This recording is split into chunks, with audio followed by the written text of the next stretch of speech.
You're tired, aren't you? Not from lack of sleep, but from the invisible weight you carry every day. The weight of caring too deeply about things that feel like they should matter, but don't. You replay conversations in your head. You wonder if they liked you, if you said too much, if you're being judged right now by people who barely know you. Somewhere along the way, the need to be understood became a prison, and the more you try to fix it, the more exhausted you feel. But what if the problem was never out there? What if the storm isn't in your life, but in your mind? And it only keeps raging because you won't stop feeding it. Today, we're stepping into a truth most people spend their entire lives running from.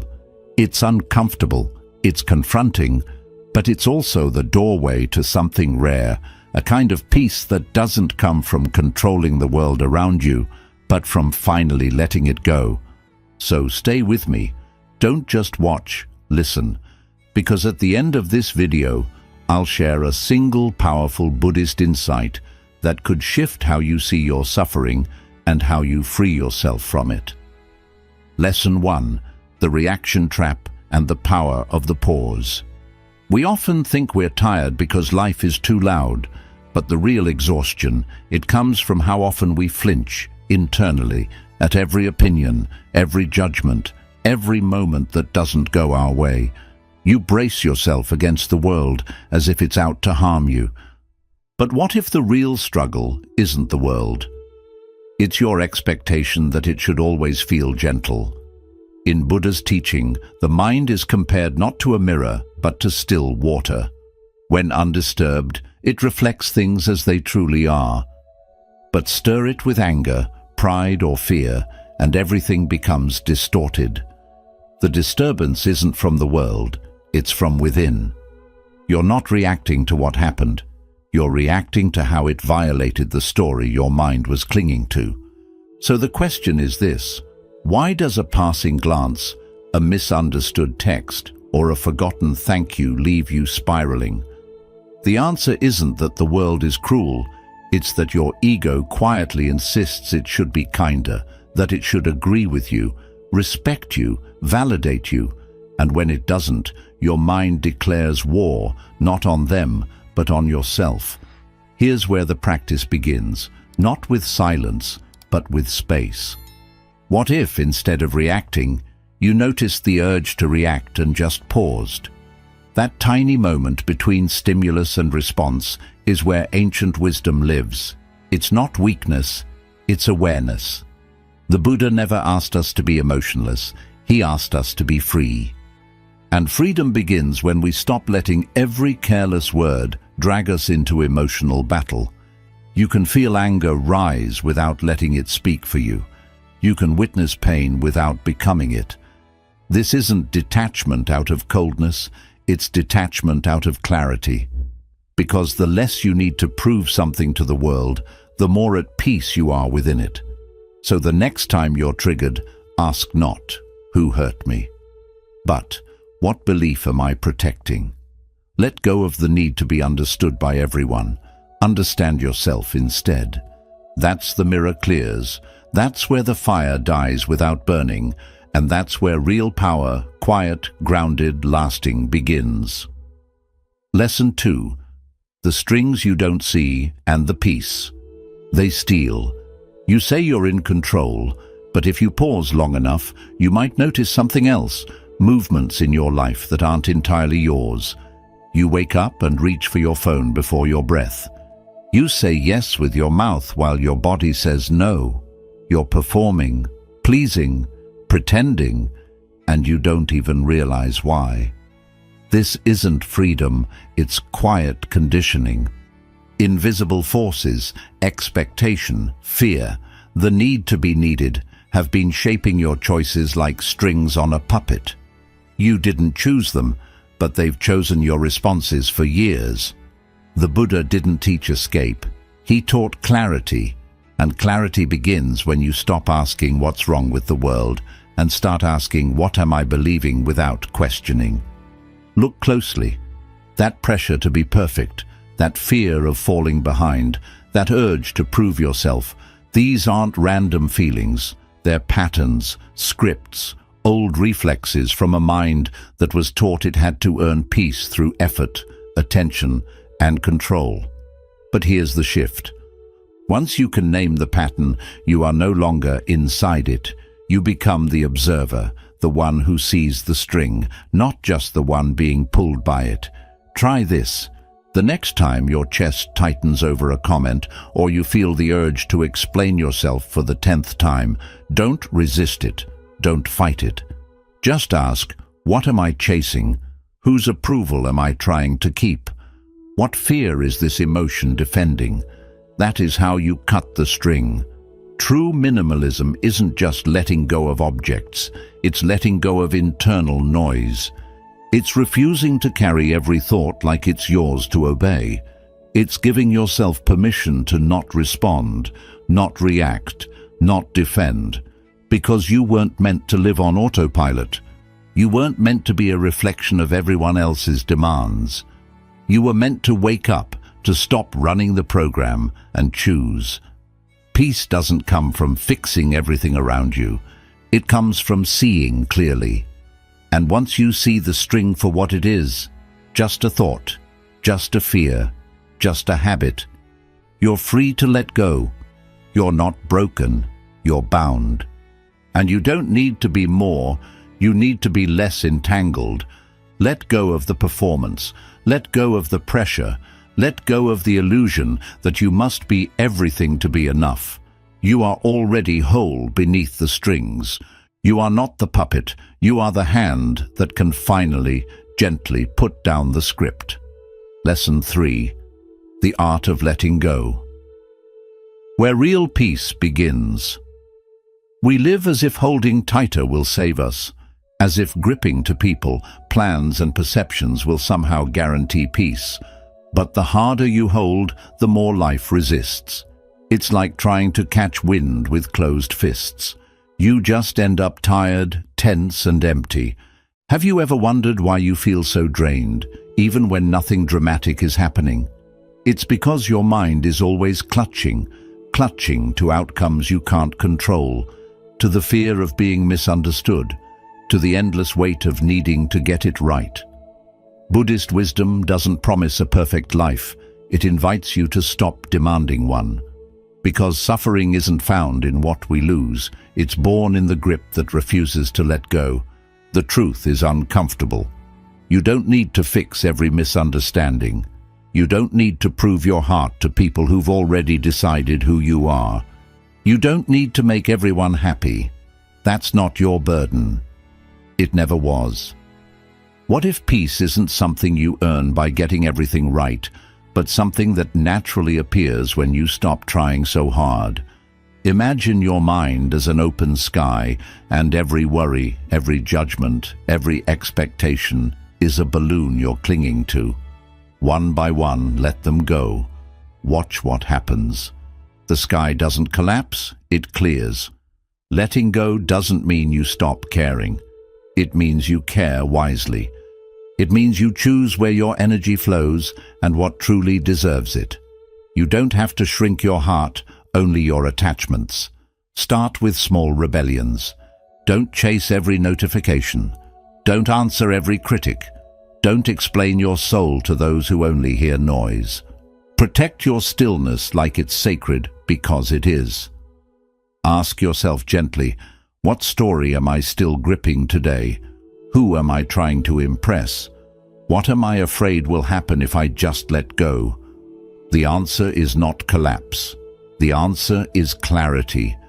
Because when the need to control dissolves, your natural state, peace, returns.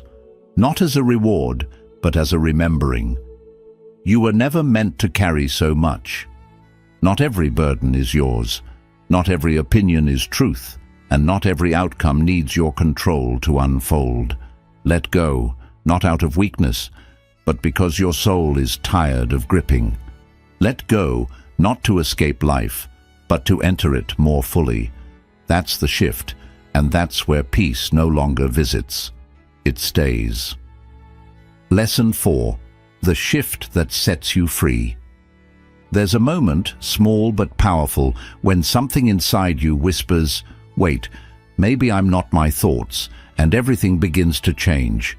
You've spent years believing every word your mind says, that you're behind, that you're not enough, that you must fix, prove, earn, chase. And so you do. You run in circles inside your own head, mistaking the noise for truth, the storm for self. But here's the shift. You are not the storm. You are the sky that holds it. In Buddhist wisdom, this is where freedom begins. Not by controlling your thoughts, but by seeing them clearly. Thoughts will come, doubts, fears, judgments. They arrive like weather. But weather is not the sky, and thoughts are not you. Next time anxiety tightens its grip, try this. Don't say, "I am anxious." Say, "Anxiety is present." Don't say, "I'm failing." Say, "The mind is telling a failure story." That one change turns chaos into clarity. Because once you stop identifying with every mental twitch, you stop reacting like your life depends on it. You stop arguing with shadows. You start witnessing instead of absorbing. This is the essence of mindfulness. Not silencing your thoughts, but watching them drift by, without boarding everyone like it's a train to your truth. The mind will say, "They don't respect you." The mind will say, "What if it all falls apart?" The mind will say, "You're not good enough yet." Let it speak, but don't make it your voice. You're not here to solve every thought. You're here to stop letting them run the show. Most thoughts are just echoes of fear, of memory, of stories that were never yours to carry. When you see that, they lose their grip. Clarity is born not when your mind goes quiet, but when you stop believing every sound it makes. So next time your mind spins, do nothing but observe. Watch the story play out like a movie. Breathe, smile, let it pass. The sky never panics when the clouds gather. It's wise compassion. You're not withdrawing from life. You're withdrawing from the illusion that every passing thought deserves your energy. And as this practice deepens, something beautiful happens. You stop drowning in the waves.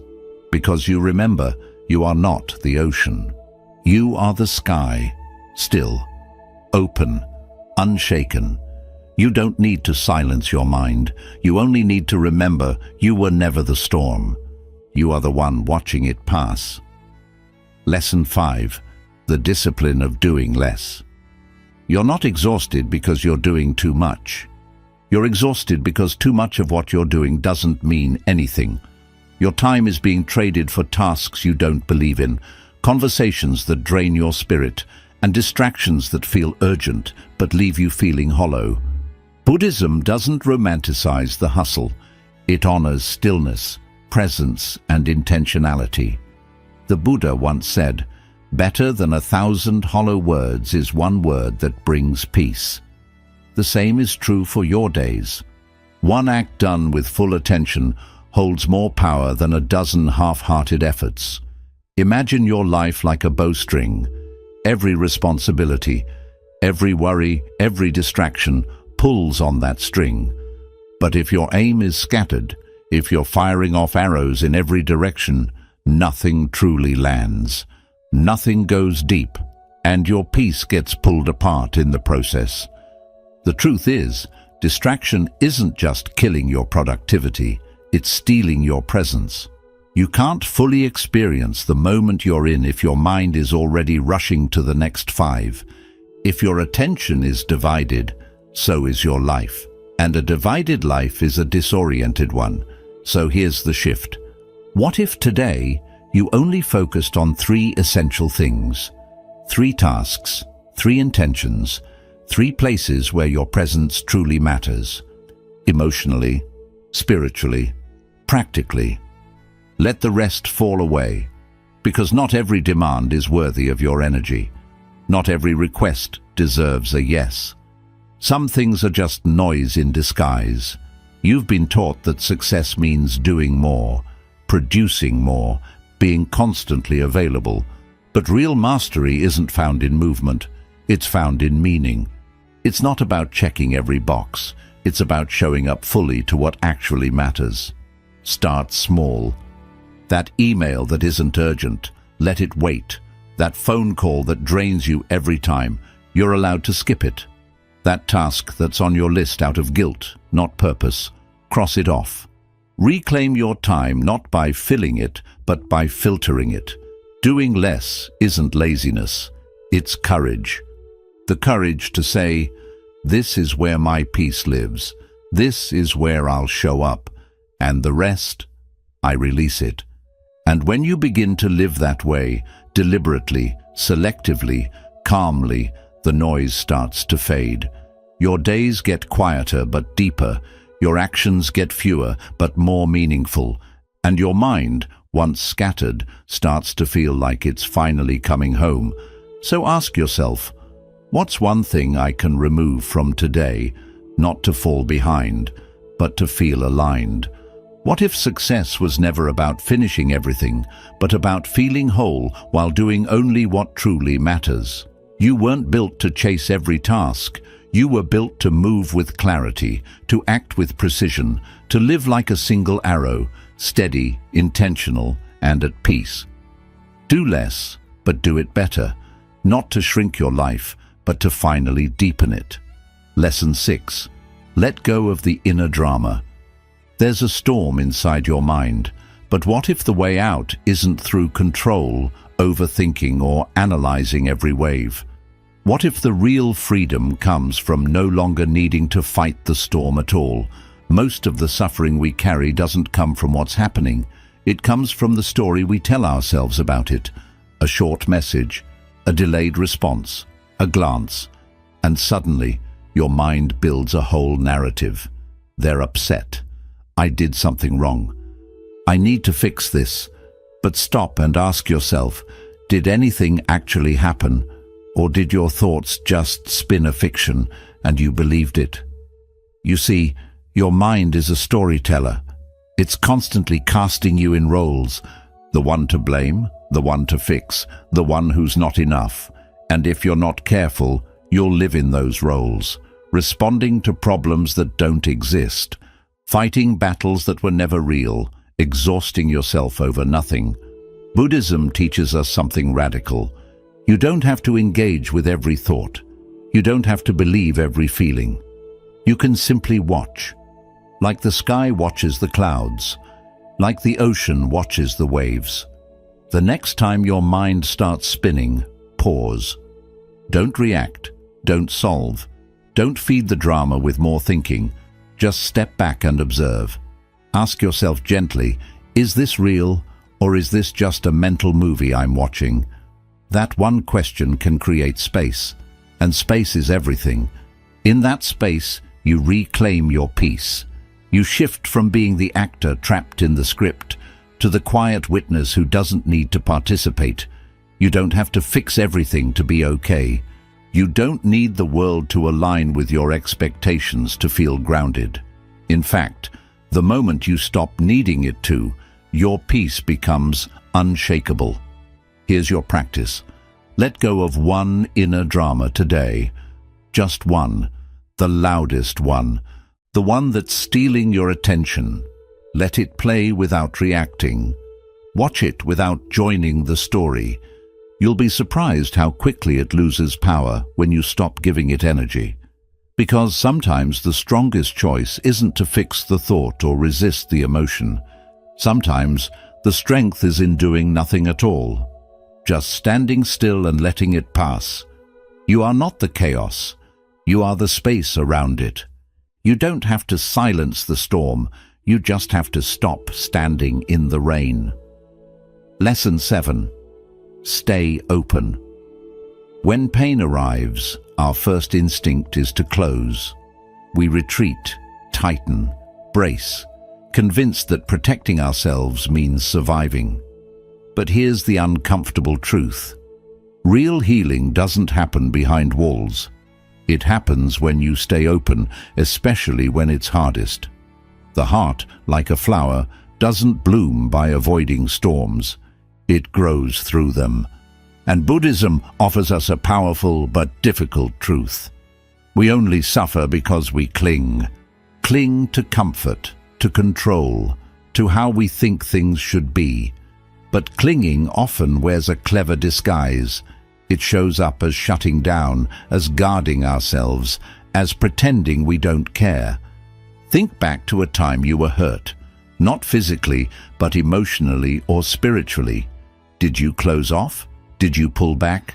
Shut others out? Numb the pain just to cope? That's human. But it's also where deeper suffering begins. Because what we resist persists.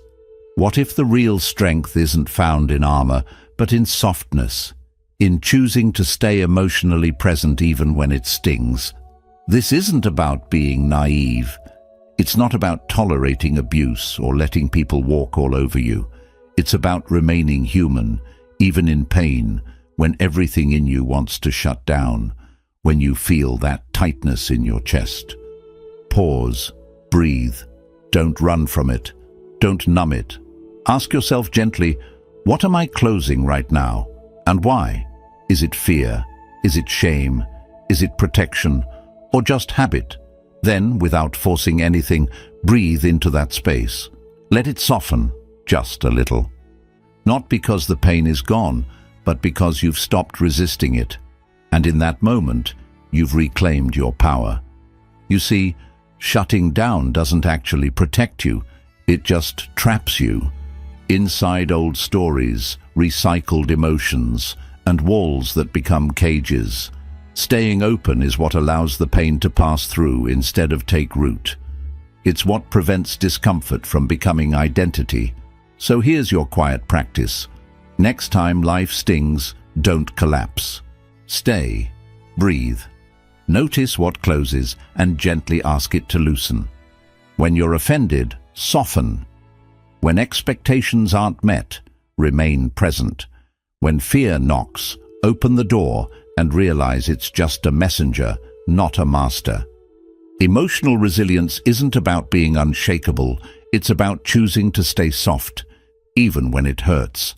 And that softness is powerful.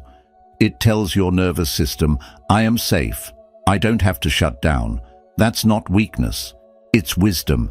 It's a strength so rare, it almost looks like surrender. But it's not surrender to pain, it's surrender to truth. So ask yourself now, where in your life have you hardened? What would happen if you allowed even a small part of you to reopen? Just for a breath, just for a moment. Because the heart that stays open even after breaking isn't fragile, it's expansive. And that expansion, that's where freedom begins. Lesson 8. Cut the rope of expectations. You wake up hoping for a kind word, maybe a thoughtful text, a small gesture, a sign that someone sees you, but it doesn't come, and suddenly your mood shifts. Not because life has wronged you, but because somewhere deep inside you are holding a silent expectation, a rope pulled tight. Expectations are invisible threads we wrap around people, moments, even ourselves, hoping they'll hold everything together. But more often than not, they quietly strangle our peace.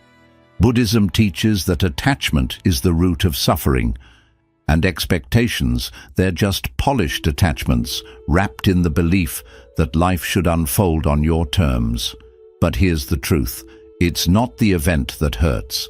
It's the story, the one where your friend should have remembered, the one where your partner should have responded differently, the one where life was supposed to reward you by now.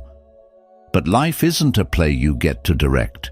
It's unscripted, untamed, unfolding, and the more you try to force the narrative, the more you suffer through every unscripted scene. So ask yourself, who are you silently waiting on right now? Who do you expect to reach out, to change, to say something that finally makes it right? What weight are you carrying simply because the world hasn't lived up to your internal script? Imagine you're standing on the edge of a cliff, clutching a rope. On the other end is a heavy boulder labeled "How Things Should Be." Your hands are hurting from holding on, yet you tell yourself that if you just hold tighter, somehow it will hurt less. But the truth? Real freedom comes from letting go. What if, just for today, you let go of one expectation? What if you stopped needing your job to prove your value, your partner to know your thoughts, your past to change itself? Letting go doesn't mean giving up. It means accepting what is, not what you think should be. And that change, it's not weakness, it's wisdom, it's emotional freedom. So the next time pressure builds, when you feel that sharp sting of disappointment, pause, breathe. Ask yourself softly, what rope am I holding right now? Can I let it go? Not for them, but for me. Because every rope you release is one less knot tied around your peace. Here's a quiet truth most people never say out loud. Peace doesn't come when everything is perfect. It comes when you stop insisting it has to be. Say it with me now. This moment is enough. I am enough. They are enough, exactly as they are. And maybe, just maybe, the rope you cut today is the one that has been strangling your joy for far too long. Lesson 9. Reclaim your attention. In a world that never stops shouting for your focus, taking back your attention has become an act of strength and quiet rebellion. Your attention is not just a passive sense, it's a power. Like light, whatever you shine it on begins to grow. If you give it to worries, comparisons, or the noise of others, that's what will take root in your mind. But if you turn it inward, toward presence, awareness, and calm, then that becomes your reality. Buddhism says, the mind is everything. What you think, you become. So pause and ask yourself, what am I feeding my mind today? Is it truth or noise, peace or poison? The modern world is relentless. Notifications, headlines, opinions, they never stop. You're pulled in countless directions before your feet even touch the floor. But beneath all that chaos lies a quiet, steady place within you. A place the noise can't reach, unless you allow it. Your job isn't to control the world, but to keep returning to that still place, again and again. Focus is your true superpower, not only for productivity, but for peace. Because when you guide your attention, you reclaim your energy, your direction, and your life. It begins with subtraction. Unfollow what drains you, mute what distracts you, and release anything that pulls you out of balance.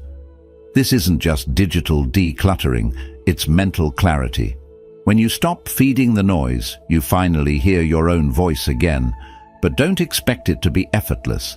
Attention is like a muscle, it weakens when left unused. Distraction is the default. Awareness is the training. The moment you notice your mind wandering, you face a choice. Keep drifting, or gently bring it back. Not by force, but through presence. This isn't about being perfect, it's about practice. The more you return to the moment, the more rooted you feel. In time, the noise will still be there, but it will no longer have power over you. You don't chase every thought, you don't sink in every wave, you stay grounded. Ask yourself right now, where is my attention going? Is it helping me grow, or just keeping me busy? Is it feeding my anxiety, or creating my peace? The world gains from your distraction, but your soul flourishes in your attention. When you choose what to focus on, you choose what your life becomes. Because here's the truth. You are not powerless, you are simply unfocused. Take back your attention, and you take back your life. In the stillness beneath the noise, your real strength is waiting. Conclusion. You've made it this far, not just through a video, but through a journey back to yourself. Because that's what this is truly about. Not learning something new, but remembering something ancient, something real, the peace you've been searching for. It's not somewhere out there. It's not in the next achievement, the next apology, or the next version of you. It's here, in this breath, in this moment, in your choice of where your attention flows, which thoughts you believe, and which stories you decide to let go. You don't need to fix your whole life to feel peace. You just need to return to your awareness again and again. So the next time the world feels loud, the next time your mind pulls you in countless directions, pause, breathe. Remind yourself, you are not the noise, you are the stillness beneath it. And if this message touched something deep within you, share it. Let someone else hear what their soul might be longing for. Leave a comment below. What was the one insight from this video you needed most today? Your words might be exactly what someone else needs to hear too. And if you haven't yet, subscribe. Because this journey isn't ending, it's only beginning. Together, we're creating a space for stillness in a world that never stops moving. Until next time, stay grounded, stay open, stay present. You are not the storm, you are the sky.